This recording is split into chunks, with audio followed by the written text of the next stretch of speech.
Okay, I was explaining a key reason for the very strong support of the United States for Israel. Not the only reason, but the key one. All right. Um, and that, as you can see here, if you look at this graph, this pie chart over here, you can see this is a chart of international Jewry, all Jews in the world, if you would, broken down by country. And you can see, roughly speaking, I mean, you can sort of figure that out. Well, 45% or so are in Israel. But note where roughly another 45% or so is located at, in the United States. All right, with only a small distribution, comparatively speaking, with the rest of the world. So the United States almost has as many Jews as Israel.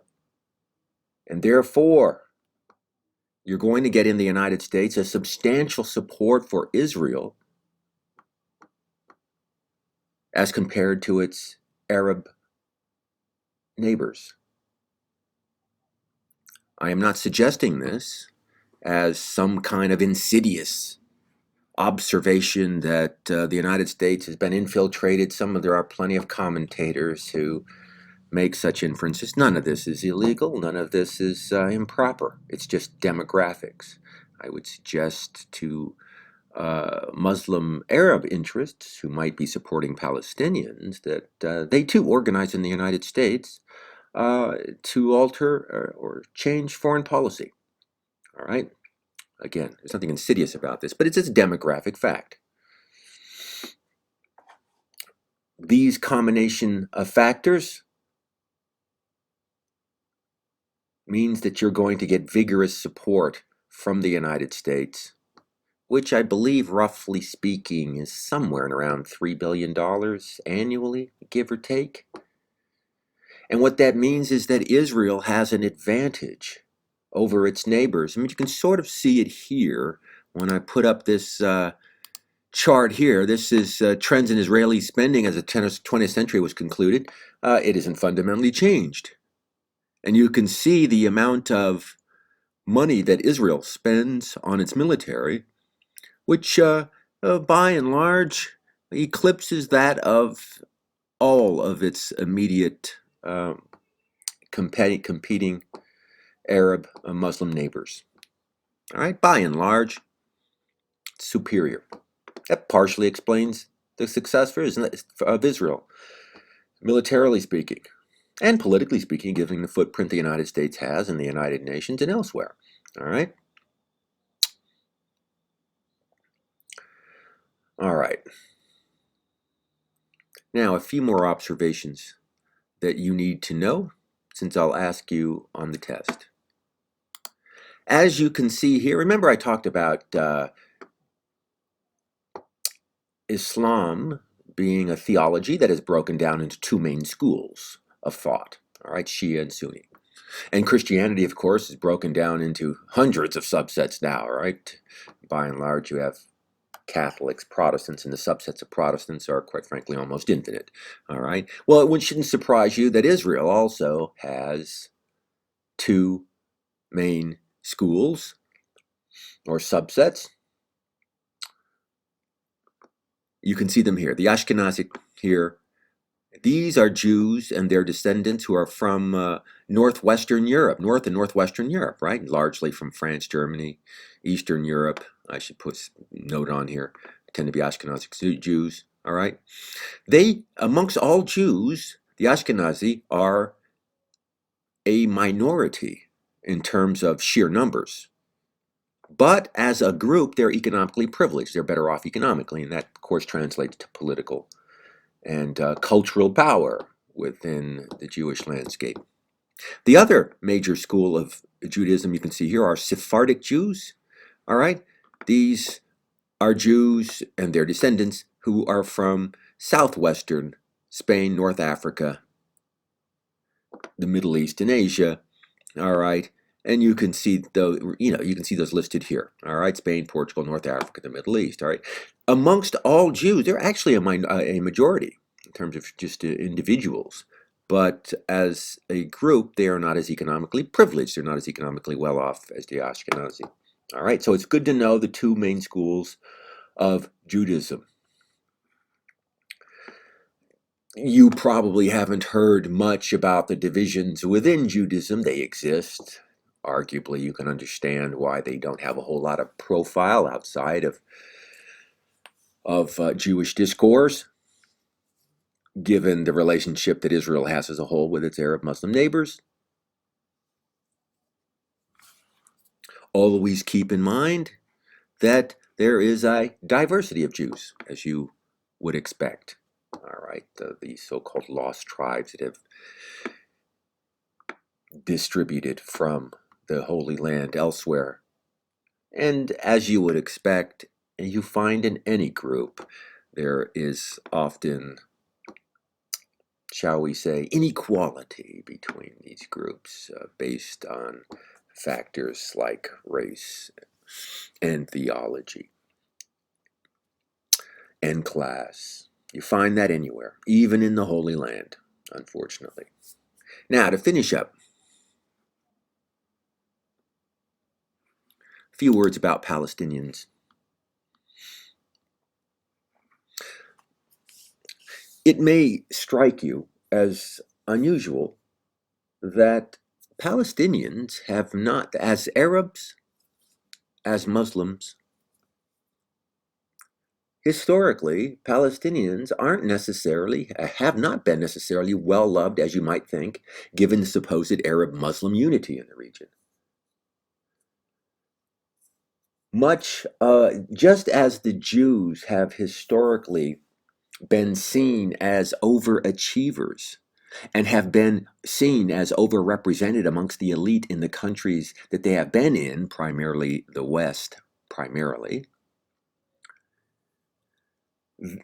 Palestinians have had the same relationship by and large within the Muslim Arab world. They've been seen as the overeducated elite, economically moderately better off than much of the rest of the Arab world. Not to the same degree that you see between Jews and Christians in the West, but it exists.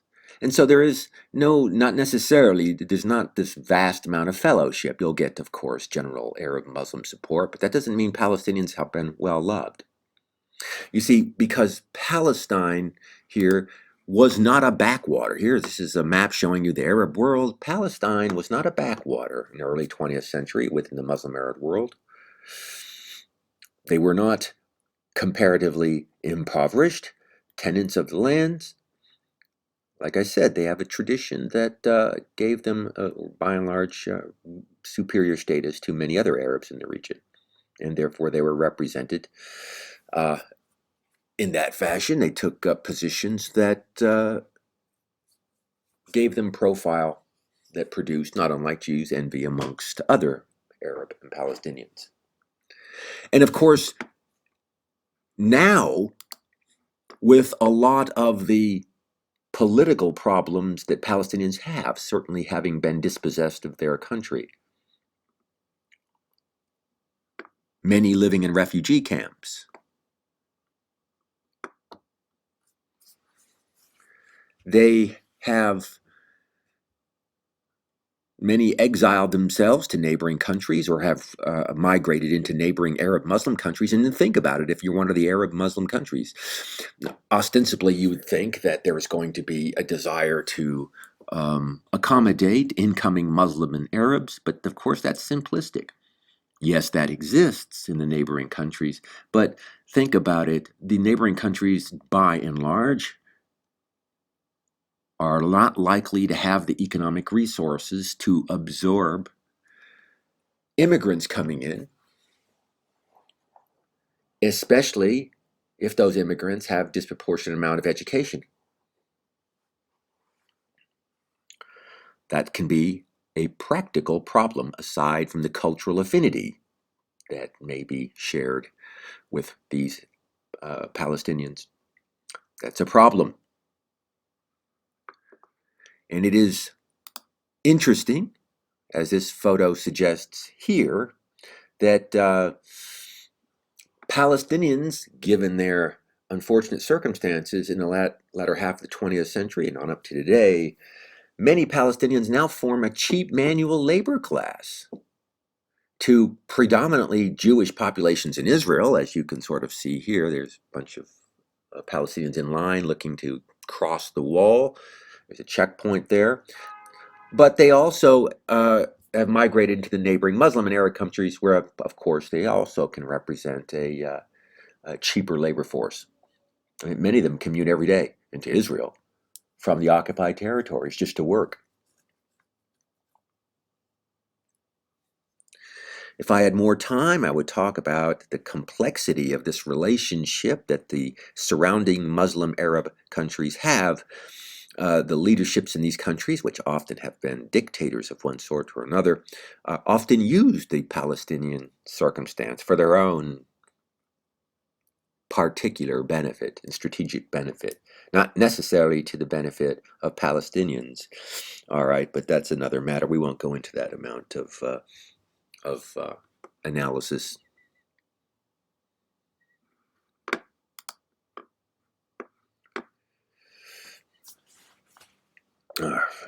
Okay. So, like I said, it's good to know. It is ironic that Palestinians know something about being envied as a class within the Muslim Arab world, just like the Jews, who they have so much conflict with, have within the Christian world. It is ironic. It is a bit tragic that these two groups cannot bind together more readily and form a superstate here. That may occur, but some would say that's hardly likely. Hard to say. We shall see. The one state option, as some people say, is really not very popular now. Who knows how this will turn out. All right. And by the way, therefore, just like with Jews, you can understand why Palestinians would like to have their own state like they used to have. All right. Just like Jews have long wanted since the biblical era, pre-biblical era, of having their own state. And by the way, I can't help but put in here, just for those of you who are saying, well, Palestinians never had a state. They were never official. They never held legitimacy as tenants of and as governance of a given territory. All right. Because there are those who will say that this land, the Holy Land, is exclusively Jewish in historical legitimacy, and that Palestinians never had their own state, and that their claims of historical political legitimacy are false. And just to address that, I put this map up here, and it shows you, as you can clearly see, this is a map of the Holy Land. This is in 1200 BC, well before the biblical era. And you can see an area marked on here called Philistia, all right, which is down here somewhere. There it is in green right there, Philistia. All right, which translates to, by the way, Palestine. It's a variation of the word Palestine. Or you can even come much closer to the modern era, not, I suppose, compared to 1200 BC. Say, go to the Roman Empire. And you can see here, this is a map of Rome's interpretation of the Middle East. And of course, they referred to Palestina on numerous times. And so that shows you that it's a bit silly to suggest that Palestinians don't have some kind of historical footprint here that gives them a viable claim, just like Jews have a viable claim. Both groups have viable claims. Those need to be recognized. Okay, so I'm going to end there on the Jewish Palestinian problem.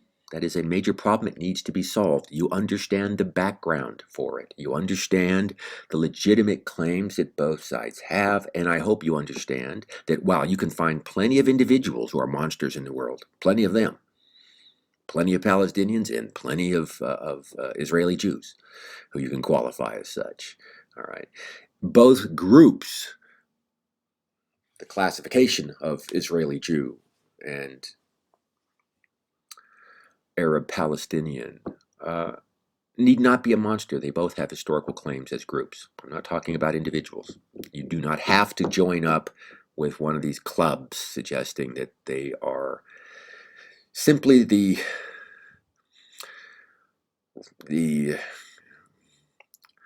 Agents of virtue on the other side are just terrorists, which is the term of the era.